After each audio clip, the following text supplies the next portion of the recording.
બુધવારે રાત્રે 1:30 વાગે ભારતે પાકિસ્તાન વિરુદ્ધ ઓપરેશન સિંદૂર ચલાવી સણસણતો જવાબ આપ્યો.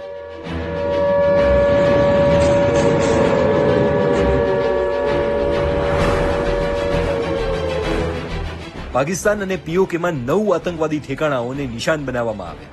આ એ જ વિસ્તારો છે જ્યાં ભારત પર આતંકવાદી હુમલાઓનું કાવતરું ઘડવામાં આવી રહ્યું હતું. પાકિસ્તાની અખબાર ડોન અનુસાર હવાઈ હુમલામાં 30 લોકો માર્યા ગયા છે, જ્યારે 12 લોકો ઘાયલ થયા છે. ભારતીય સંરક્ષણ મંત્રાલયના જણાવ્યા અનુસાર પાકિસ્તાની લશ્કરી સ્થાપનોને નિશાન બનાવવામાં આવ્યા ન હતા. જૈશ એ મોહમ્મદ અને લશ્કરે તૈયબાના મુખ્યાલય પર હુમલો કરવામાં આવ્યો છે. રાષ્ટ્રીય સુરક્ષા સલાહકાર અજીત ડોભાલે કહ્યું, પીએમ મોદી ઓપરેશન સિંદૂરને સતત મોનિટર કરતા રહ્યા.